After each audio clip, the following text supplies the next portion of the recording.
নমস্কার বন্ধুরা, শিখার রান্নাঘরে সকলকে স্বাগত। আশা করি সকলেই ভালো আছো, সুস্থ আছো। আজকে আমি বানাবো আম মাখা। এই আমগুলো দিয়ে আমি আম মাখা করব। দেখো কত সুন্দর আমগুলো। চলো তাহলে আমগুলো একটুখানি আমি কেটে নেব। খেতে খুব ভালো, টক ঝাল মিষ্টি। আমগুলো এভাবে করে আমি দেখো কতগুলো কেটে নিয়েছি। আমগুলো এভাবে করে প্রত্যেকটা আম আমি কেটে নেব। গরমের সময় আম মাখা খেতে এত ভালো লাগে, একবার তোমরা বানিয়ে দেখো, আশা করি খুব ভালো লাগে। আমগুলো আমার কাটা হয়ে গেছে, এবার আমি গ্রেট করে নেব। আমগুলো এক একটা করে গ্রেট করে নেব। এভাবে দেখো আমি কতগুলো গ্রেট করে নিয়েছি, আর তোমাদের দেখানোর জন্য আমি একটা গ্রেট করে নিচ্ছি। এভাবে করে দেখো আমার সব আমগুলো কাটা হয়ে গেছে। এবার আমটা আমি মাখিয়ে নেব। আমগুলো নিয়ে নিয়েছি একটুখানি লবণ নিয়েছি, শুকনো লঙ্কা নিয়েছি, কাঁচা লঙ্কাও নিয়েছি। এভাবে করে লঙ্কাগুলো আমি একটুখানি ভেঙে নেব। আম মাখাটা যদি তোমাদের ভালো লেগে থাকে, লাইক শেয়ার আর সাবস্ক্রাইবটা করে দিও। চলো তাহলে আমটা আমরা মাখিয়ে নেব। এভাবে করে আমটা মাখিয়ে নেব।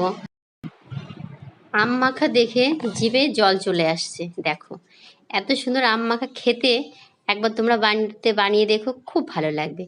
এবার এর ভেতরে আমি দিয়ে দেবো একটুখানি কাসুন্দি। আম মাখাটা আমি কলার পাতায় মাখিয়েছি। কলার পাতায় আম মাখা খেতে খুব ভালো লাগে। একবার তোমরা বাড়িতে ট্রাই করো, খুব ভালো লাগবে। কাসুন্দি দেখো আমি দিয়ে দিয়েছি। এটা দিয়ে বেশ ভালো করে আমি একটুখানি মাখিয়ে নেব।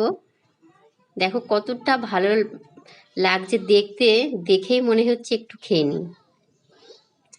আর একটু আমি চিনি নিয়ে নেব পরিমাণ মতন। টক ঝাল মিষ্টি হবে, খেতে দুর্দান্ত। একবার তোমরা বাড়িতে বানিয়ে দেখো, খুব ভালো লাগবে।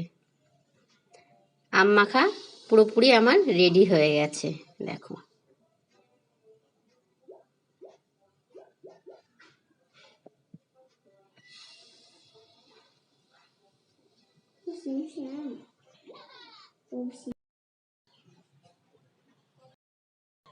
আম মাখাটা আমার হয়ে গেছে।